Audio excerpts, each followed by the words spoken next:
Hey, folks, my guest today is Simon Ponsford. He has over 20 years' experience in high growth startup environments, working in technical architect, CIO, CTO, and CEO roles in both Europe and North America.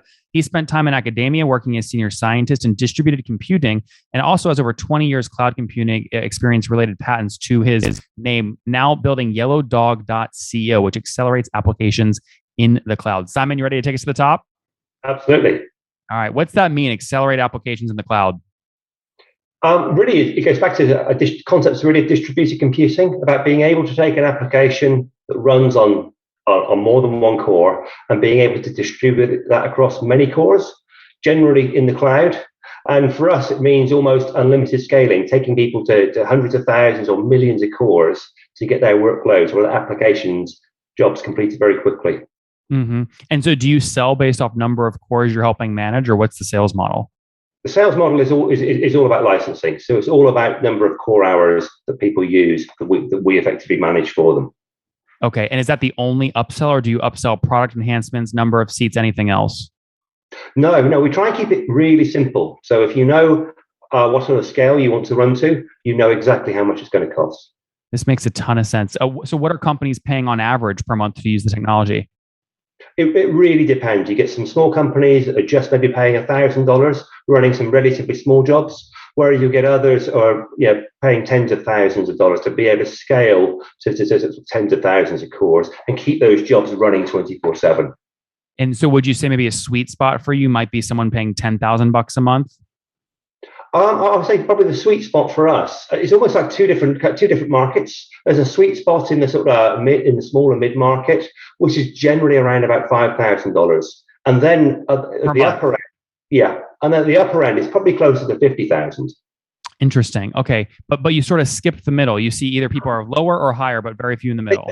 There are very few in the middle. It's a really interesting market. You're either essentially you've got two ways of working. You're either a place where you could have worked traditionally on premise, but you're a new business maybe and you're born in the cloud. So you haven't gone for any on-premise infrastructure, you've gone entirely to the cloud. So those are people that could have run on premise. And then you've got the larger organizations that are really just looking at cloud to scale, and they couldn't achieve that or couldn't achieve it easily on premise. And so they're much bigger. So you don't find there's too much in between. And so what without obviously naming the customer, what is the largest customer paying you per year, and how many cores does that get them? The largest customers are actually generally paying for a certain number of core hours, so quite a few million core hours. Okay. And what is the price point they're paying? Are we talking like $1 million accounts or $500,000 accounts or something else? You're talking those accounts are generally more than just about sort of quarter of a million, maybe a little bit higher. Okay, maybe 250K a year, something like that. Okay, cool. So big gap here. Give me the backstory. When did you guys launch? So we actually the business itself started in 2015. So we've been going for over 6 years, and we actually launched our first product about 6 months into the business. But that was very different. It's just a very small subset of the functionality we have today. So we started generating revenue, I guess, very early on in our journey. But we are quite different from where we started out. Very early on, a lot of the people coming to use us were people that wanted to make movies and animation and be able to render special effects, etc. So that was really a big market for us when we kicked off. It was really that transition whereby studios needed to move from, say, HD filming to 4K, and they didn't have enough compute, and so they chose YellowDog in order to be able to get that compute generally from the cloud. They're effectively renting other people's compute power. Absolutely. Yeah, interesting. Okay, now how many customers are you serving today? In the sort of render market, we generally had about 4,500 customers. In the other market, is much smaller today. So you're talking sub 100 in those other markets. In what other market? So essentially, you've got markets in financial services. You've got markets in life sciences. A lot of people trying to do drug discovery, etc. You've also got customers doing things like sort of modeling for thermodynamics, those sorts of things. So you've got to kind of split across those. But by far, our largest market to date has been in animation and render.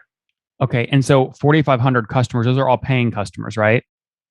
They're coming, but those customers are generally customers that have very bursty workloads. So they will come along and they might pay for a month of the year, and then they'll go away because that's all they need to use us for.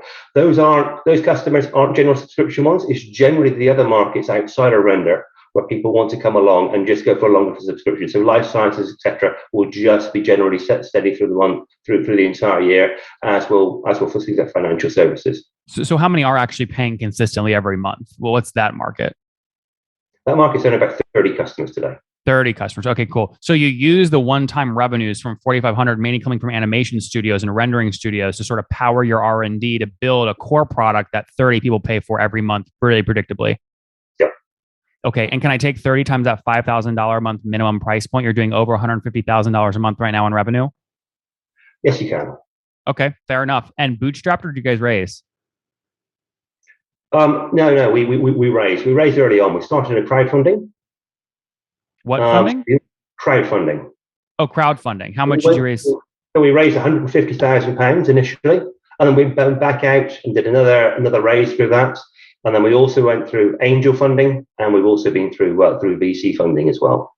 When was the last VC round? But our first VC round was in 2017, and we've been continued support ever since then. How much did you raise in that round in 2017? I think about $1.5 million. Okay. And what would you call that, your sort of pre-seed seed round? Yeah, I'd call that. Well, I would say all of these really just being pre-Series A. I really expect our Series A to be going on next year. I see. Okay, so the 1.5 was in 2017. Was there another round you did between then and today? Between that, yeah, we did various raises. We've done about $8 million in total. Okay, got it. So you raised another $6 million in last year or something like that. Over the last couple of years, because that was end of 2017. I see. Okay, so what do you mean by that? You sort of like split the things up and sort of just raised on a rolling basis as you needed it, or what's that model look like? So generally we raised essentially for product development. When we've raised also to go into specific markets, so to start going into new markets, we've done specific raises. I see. Okay. So I guess the reason I'm asking is the $6 million you raised over the past sort of 3 or 4 years. How did you set valuation for that? How do we set the valuation? Yeah. Generally from new parties coming in, and really just agreeing valuations around that. Our highest valuation was around about $14.5 million. Sorry, £14.5 million. And how much did you raise at that valuation? We probably raised about $1 million at that time. I see. Okay, and that was your most recent round? No, actually, I would say our most recent round has been a little bit lower than that. Okay. Just because of COVID and pandemic. It's generally brought that down a little. So that was really 2019, very early 2019, and then going into last year is a bit slightly down. I think as many people have. Well, thanks for being honest about that. Down rounds are a real thing in life. You have to manage through them. How were you able to convince investors to put money in when it was a valuation that was lower than the $14.5 million? That's a hard storyline to manage. It is a hard storyline potentially for people that have already invested. But actually, when people see the value, and I think a lot of the people have been with us right the way through the journey, and they see the value in the product, and they see what we're able to deliver, and they see the results in terms of what we're able to scale. So I think people are generally still encouraged to invest. And now, what does growth look like? If you're doing $150,000 a month today in revenue, where were you exactly a year ago? Do you remember? No, last year was a really bad year. Okay, so last year, because of the pandemic and because of really reductions in those customers needing to do render, as soon as live action filming really stopped, there wasn't really much of a need to add special effects to film. So we're just talking about the 30 core customers, though. We're not talking about the one-time revenue from the rendering studios. Our render revenue was still higher. So essentially, that probably took a good $400K off of that annual. But when you just look at the 30 customers paying $5,000 a month or more, right, for the longer term engagements, that today is $150,000 a month. What was that exact number basically a year ago? Was it $100,000, $50,000, something lower, I assume? Oh, you said that would have been so much lower. That would have been like 30. 30. Oh, wow. So that's grown like significantly over the past 12 months. Were a bunch of those customers with you pre-pandemic and you just signed them back up, or are they brand new customers? Generally brand new. I think. How'd you do that? That's impressive. Well, no, I say brand new. A lot of people we were talking to were very early on. So we'd already started engagement early on. A lot of things slowed down during the pandemic, and then people started signing up as we started coming out of COVID. I see. Got it. Okay, interesting. Now, when you did the down round, what valuation was that at? The most recent valuation? Well, that's come out at 12 and a half. 12. Okay, so it's not significantly lower, just slightly lower. And that was last year? That's actually gone through this year. Oh, that's this year. Okay, yeah. Fair. And you raised what, about 4 or 5 million on that, something like that? No, we've just done. We've almost completed 1.5 on that one. 1.5. Okay, you really have done a lot of rounds. So 1.5 in 2017, 1 million in 2019 at 14.5 million. Then a bunch of ones in between then and this year where you raised 1.5 million on 12.5. Yeah. Fair enough. Would you ever consider raising to like buy out early investors? I mean, what does your cap table look like today? A cap table is a little complicated because there's a lot of people in there, like you say, from the various different rounds. And people have asked about cleaning up the cap table, etc., and whether people could be bought out. Yes, there seems to be no need to do that because a lot of people that came in early have followed on. It's not as bad as it could be. Mm-hmm. How much do you still own, Simon? I'm at around 8%. 8? Does that ever demotivate you? Like, do you ever go, man, I wish I owned 20, 30, 40%? No, not really. Not really. For me, I've been through a lot of startups, and it's really about the potential. So, if you thought the business is going to be worth, still going to be worth 10 million or so in 10 years' time, then that would really demotivate you. But I can see us growing significantly and getting a much better valuation. Can you paint a little color? Like, who's the next largest shareholder? Where's the rest of the equity? So we've got some VC backing, okay. But that essentially holds a large part of that equity. How much do VCs own altogether? Like 50, 60%? VCs are in around just about, let's say, about 43%. 43. Okay, so you plus the VCs are a little over 50, and then the rest are what, like one-off angel investors? There's quite a lot of angel investors, and then also the crowdfunding. They come in as a group. They come in at somewhere at 7 or 8%. Oh, interesting. I didn't. What platform did you use to crowdfund? Start Engine or something else? Seedrs. Spell that. SEEDRS. Seedrs. Quite popular in the UK. Interesting. Was it an easy process to use those guys? Seamless? I think they are ideal when you start out.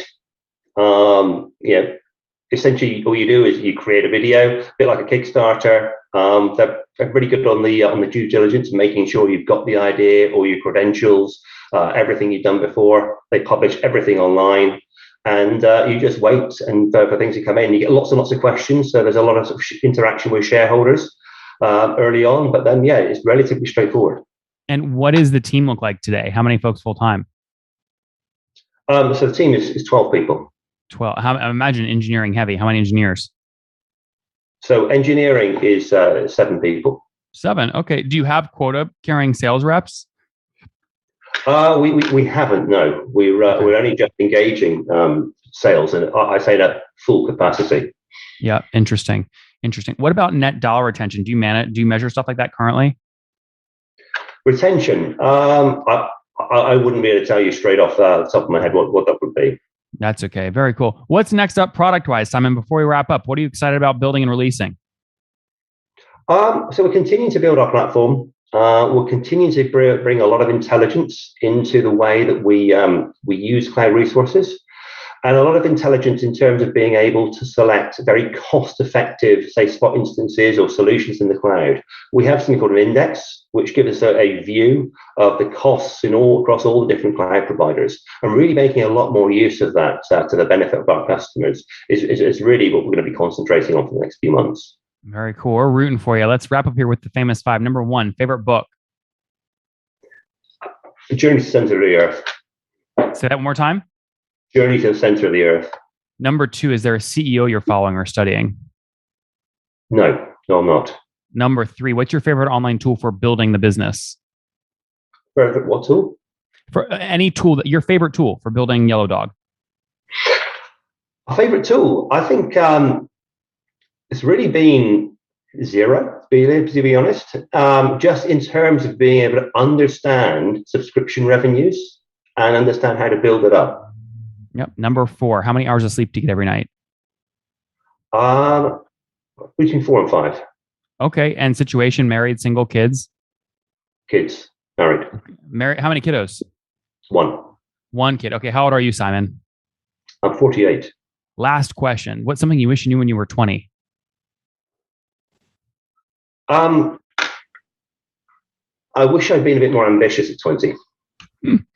Guys, there you have it. YellowDog. They sell licenses based off number of core hours. Started in 2015, really selling to rendering studios that needed more capacity to do these, high resource rendering. Now moving into other fields as well, like financial services. They've got 30 core customers that pay $5,000 a month, doing over $150,000 a month in revenue, up from $30,000 a month just a year ago. So nice growth. They have raised capital, call it 6, 7, 8 million to date. Their last round was 1.5 million this year at a $12.5 million valuation. Pretty efficient in terms of team size, 12 people, 7 engineers, growing nicely here. We'll see what happens next. Simon, thanks for taking us to the top. Thank you. One more thing before you go. We have a brand new show every Thursday at 1 p.m. Central. It's called Shark Tank for SaaS. We call it Deal or Bust. One founder comes on, 3 hungry buyers. They try and do a deal live, and the founder shares back-end dashboards, their expenses, their revenue, ARPU, CAC, LTV, you name it, they share it. And the buyers try and make a deal live. It is fun to watch every Thursday, 1 p.m. Central. Additionally, remember, these recorded founder interviews go live. We release them here on YouTube every day at 2 p.m. Central. To make sure you don't miss any of that, make sure you click the subscribe button below here on YouTube, the big red button, and then click the little bell notification to make sure you get notifications when we do go live. I wouldn't want you to miss breaking news in the SaaS world, whether it's an acquisition, a big fundraise, a big sale, a big profitability statement, or something else. I don't want you to miss it. Additionally, if you want to take this conversation deeper and further, we have by far the largest private Slack community for B2B SaaS founders. You want to get in there. We've probably talked about your tool if you're running a company or your firm if you're investing. You can go in there and quickly search and see what people are saying. Sign up for that at nathanlatka.com/Slack. In the meantime, I'm hanging out with you here on YouTube. I'll be in the comments for the next 30 minutes. Feel free to let me know what you thought about this episode. And if you enjoyed it, click the thumbs up. We get a lot of haters that are mad at how aggressive I am on these shows, but I do it so that we can all learn. We have to counter those people. We got to push them away. Click the thumbs up below to counter them and know that I appreciate your guys' support. All right, I'll be in the comments. See ya.